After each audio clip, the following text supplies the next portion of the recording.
Hello दोस्तों। कहानियाँ शुरू करने से पहले मैं आप लोगों से कुछ बात करना चाहता हूँ। मेरे पास कई लोगों की कंप्लेंट आई है कि उन्हें वीडियो के नीचे लाइक और सब्सक्राइब का बटन नहीं दिख रहा, और ये कंप्लेंट मेरे पास कई लोगों से आई है। मुझे आप सबकी बस एक हेल्प चाहिए। आप लोग देखिए कि आपको इस वीडियो के नीचे लाइक और सब्सक्राइब बटन दिख रहा है या नहीं, और अगर नहीं दिख रहा है तो मुझे कमेंट्स में बताइए। मैं वो स्क्रीनशॉट्स लेकर यूट्यूब को मेल करूँगा और उनसे ये प्रॉब्लम रिजॉल्व करने को कहूँगा। लेकिन अगर आपको वो बटन्स दिख रहे हैं तो भाई लोग आप उसे क्लिक क्यों नहीं करते? बस एक लाइक पे क्लिक ही तो करना है। और पता है, हमारे चैनल पर 55% व्यूअर्स ऐसे हैं जिन्होंने अभी तक सब्सक्राइब भी नहीं किया है। एक लाइक और सब्सक्राइब करने में तो आपका कुछ नहीं जाएगा, लेकिन इस वीडियो को रीच ज़रूर मिलेगी। तो चलिए जल्दी से लाइक और सब्सक्राइब करिए और फिर शुरू करते हैं आज की पहली कहानी।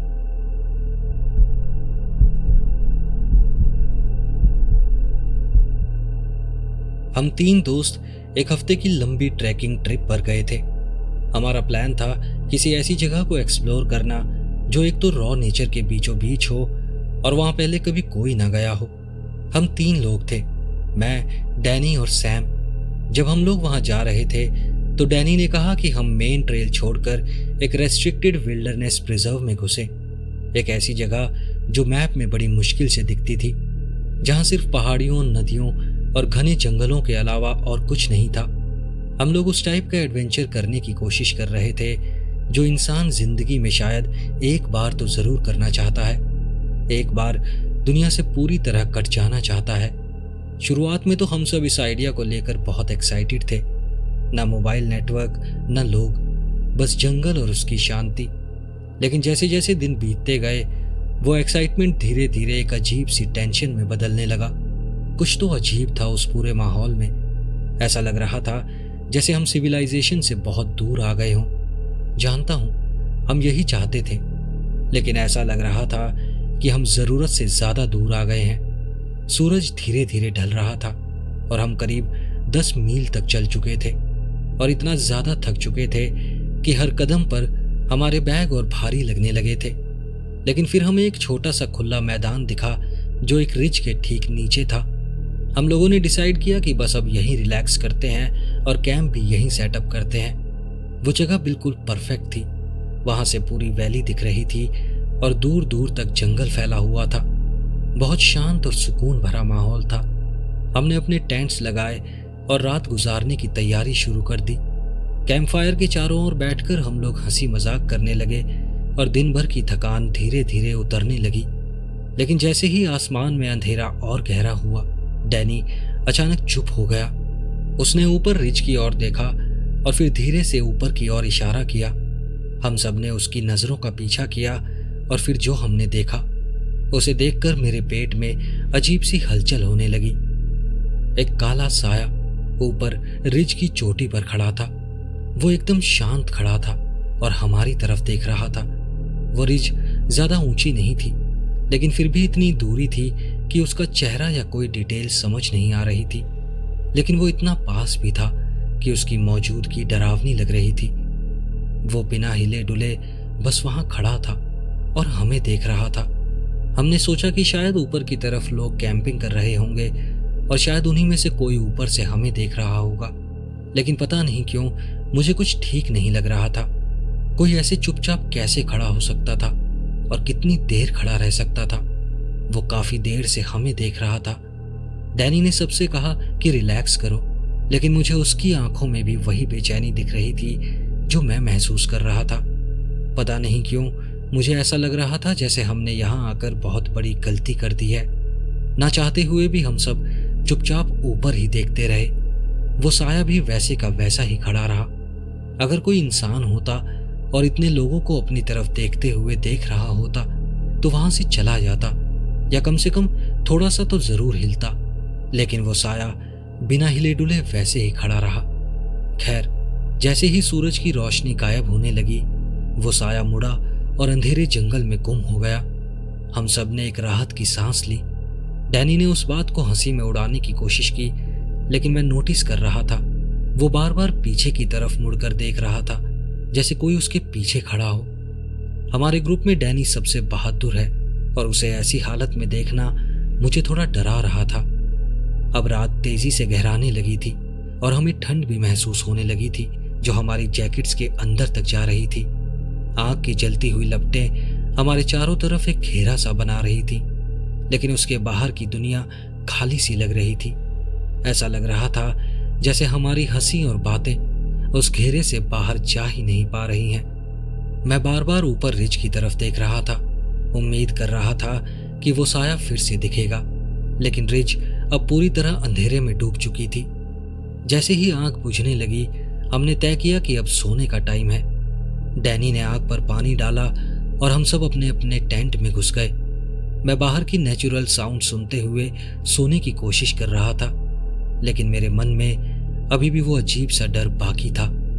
वो रात बहुत शांत थी, हद से ज्यादा शांत। कुछ देर बाद उस शांति को तोड़ने वाली एक आवाज सुनाई दी, पत्थरों के गिरने की हल्की हल्की आवाज, जैसे कोई रिज के ऊपर से छोटी छोटी कंकड़ियां नीचे गिरा रहा हो। पहले तो आवाज बहुत हल्की थी, जैसे बस कुछ छोटे पत्थर अपने आप गिर रहे हों, लेकिन फिर वो आवाजें बढ़ती गईं। ऐसा लगा जैसे कोई हमारे कैंप की तरफ जानबूझकर पत्थर गिरा रहा हो। मैं उठकर बैठ गया।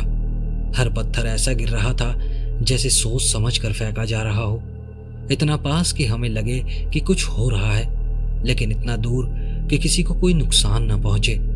मैंने टेंट की चैन खोली और बाहर झांक कर देखा। मैंने देखा कि बगल वाले टेंट से सैम भी मेरी तरह आंखें चौड़ी करके देख रहा है। उसे भी वो आवाजें सुनाई दे रही थी।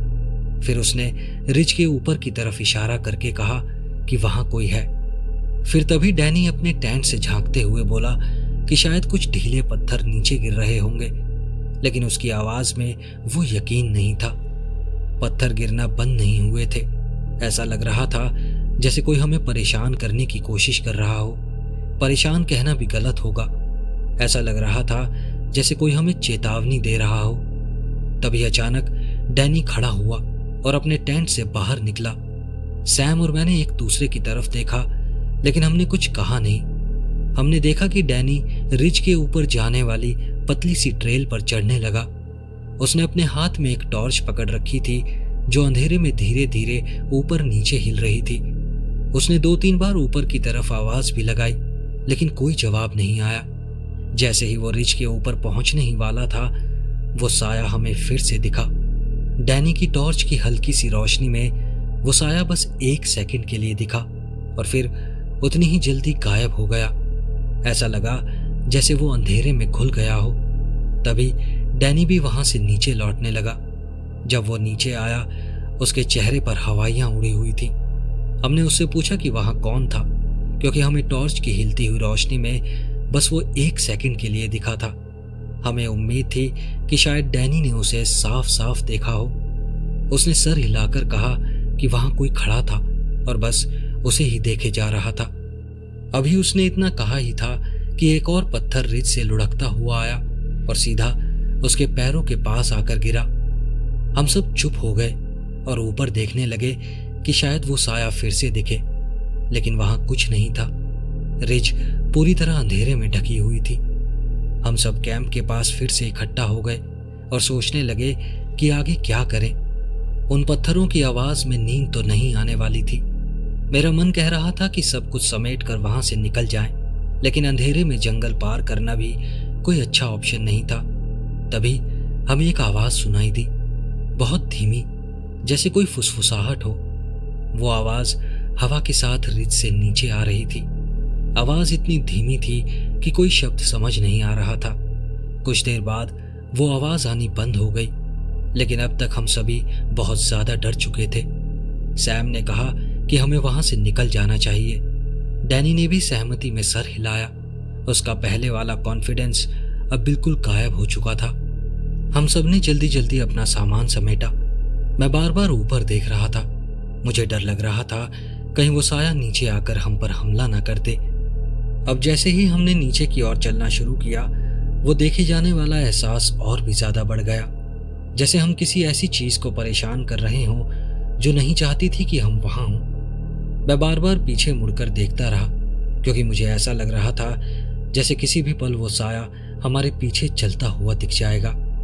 तभी अचानक एक जोरदार धमाका हुआ। जंगल की शांत हवा में वो आवाज गूंज उठी। एक बहुत बड़ा पत्थर, पहले वाले पत्थरों से कहीं बड़ा, ऊपर से लुढ़कता हुआ नीचे आया और हमारे ठीक पीछे एक और पत्थर से टकराया। हम सब वहीं फ्रीज हो गए, उस पत्थर को घूरने लगे। हम सोच रहे थे कि अगर वो पत्थर हमें लग जाता तो हमारा क्या हाल होता। हमने एक सेकंड भी बर्बाद नहीं किया और हम तीनों दौड़ने लगे। भागते भागते हमारी टॉर्च की रोशनी हिल रही थी और रास्ता ठीक से नहीं दिख रहा था। हम तीनों रास्ते में गिरते पड़ते भाग रहे थे। मेरे पीछे लगातार एक मौजूदगी का एहसास था, एक भारी खामोश साया, जैसे वो हमें देख रहा हो, हमारा पीछा कर रहा हो। हम घंटों उस काले डरावने जंगल में भागते रहे और फिर हमें समझ आया कि हम लोग रास्ता भटक चुके हैं। जिस ट्रेल पर हम भाग रहे थे वो पूरी तरह गायब हो चुका था, जैसे पेड़ों के उस अनंत जंगल ने उसे निगल लिया हो। हर पेड़ पहले जैसा ही लग रहा था, वही आकार, वही ऊंचाई और चारों तरफ गहराती रात की चुप्पी। बस हमारी हड़बड़ाती सांसें और कदमों की आवाज उस भारी सन्नाटे को तोड़ रही थी।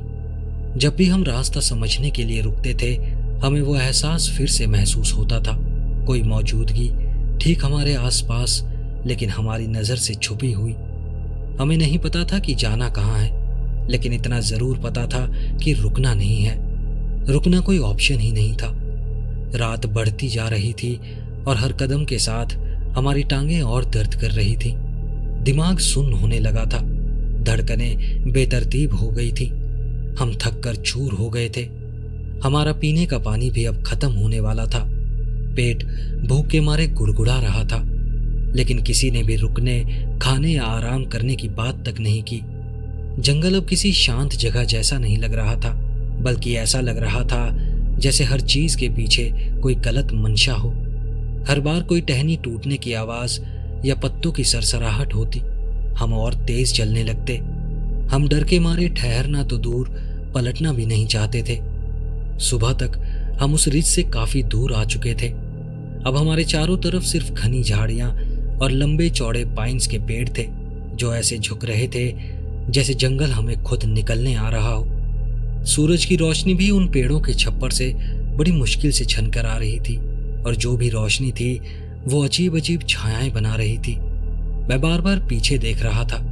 मुझे पूरा यकीन था कि किसी न किसी मोड़ पर वो साया जरूर दिखेगा।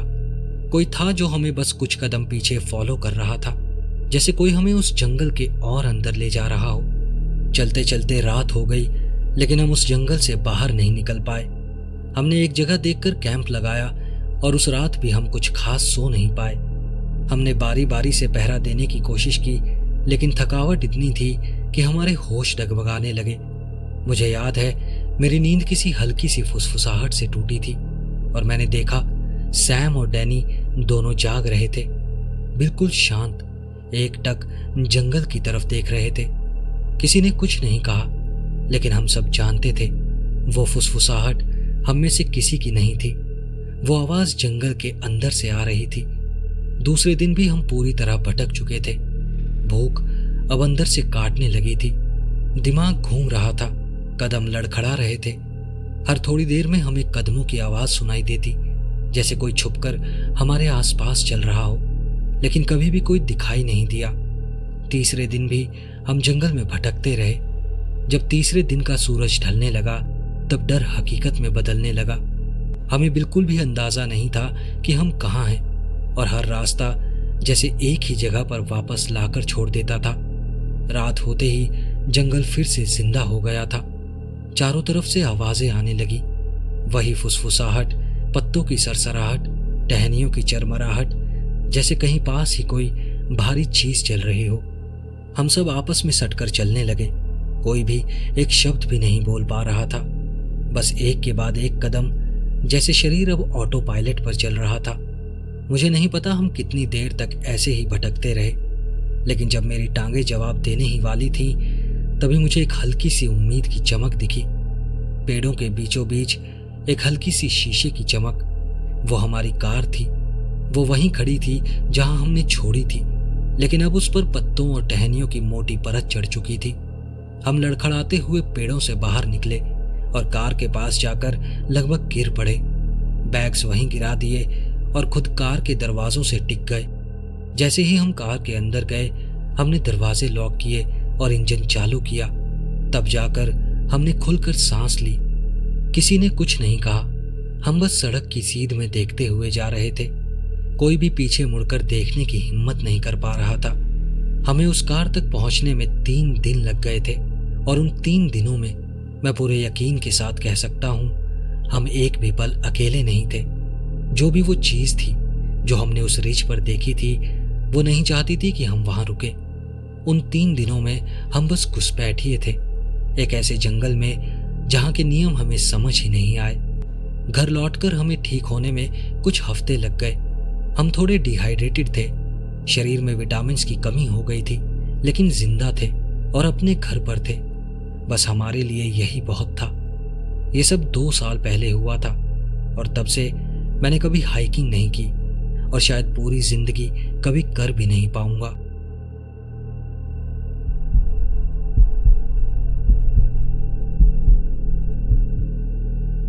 मैं और मेरे कुछ दोस्त हाइकिंग के बड़े शौकीन थे।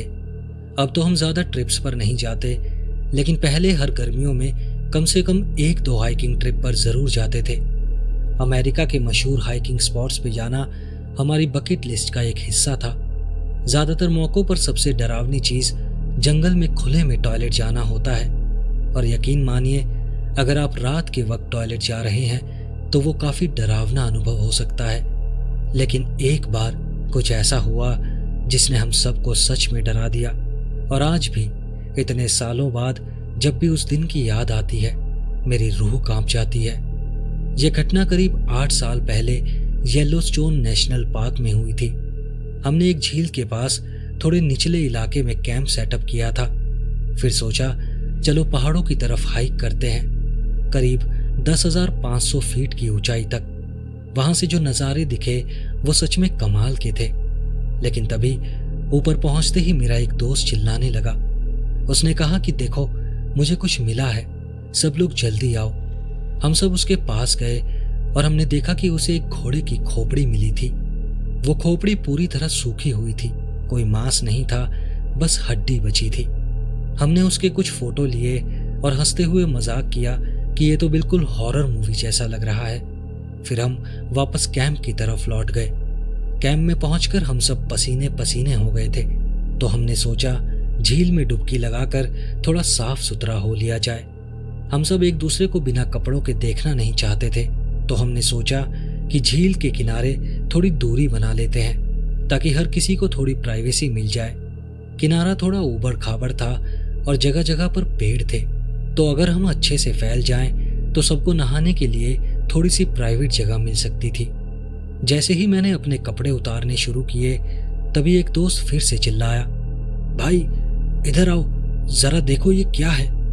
हमने जल्दी से अपने कपड़े नीचे फेंके और भले ही कुछ लोग सिर्फ अंडरवियर में थे, फिर भी हम सब उसके पास दौड़ गए। मुझे एक छोटा सा टीला चढ़कर ऊपर जाना पड़ा, लेकिन जैसे ही मैं वहां पहुंचा, मुझे और आगे जाने की जरूरत ही नहीं पड़ी, क्योंकि जो चीज उसने देखी थी वो बहुत बड़ी थी। वहां एक घोड़ा था, मरा हुआ पड़ा था और उसका सर गायब था।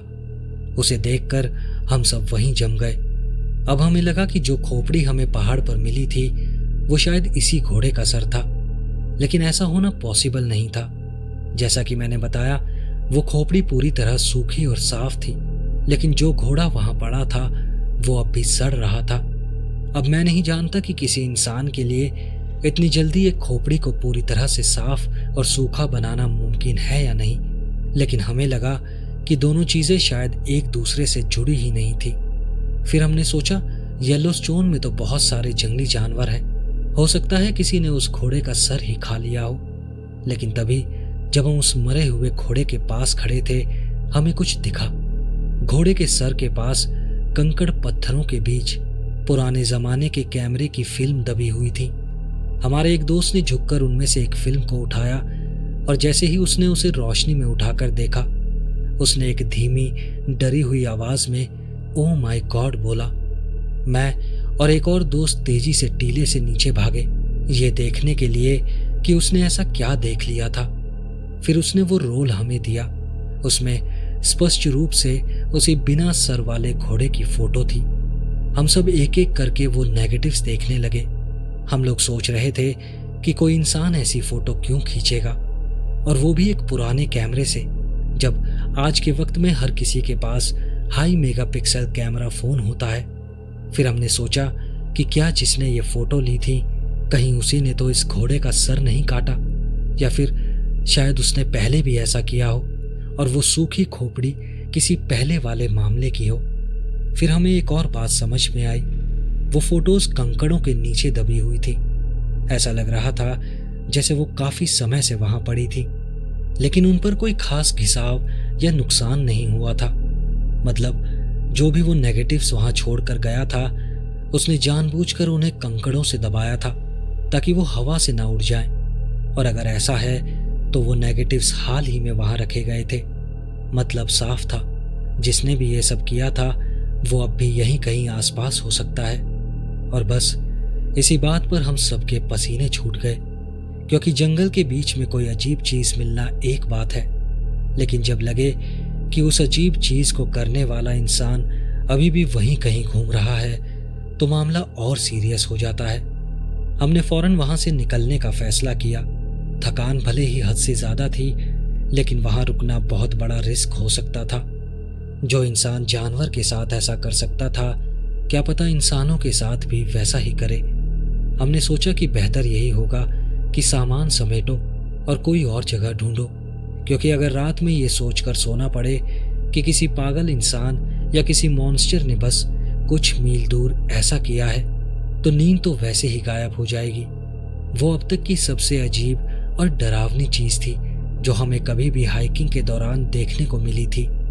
भले ही वो सब एक बार हुआ, लेकिन उसने हम सब पर एक गहरा असर छोड़ दिया। उस सीन के बाद से हम हमेशा इस बात को लेकर सतर्क रहते हैं कि नेशनल पार्क्स सिर्फ नेचर लवर्स और हाइकर्स को ही नहीं बुलाते।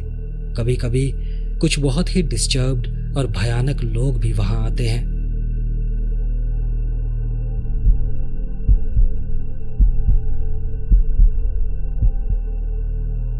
मेरा हमेशा से अमेज़न रेन फॉरेस्ट में हाइकिंग करने का एक सपना था।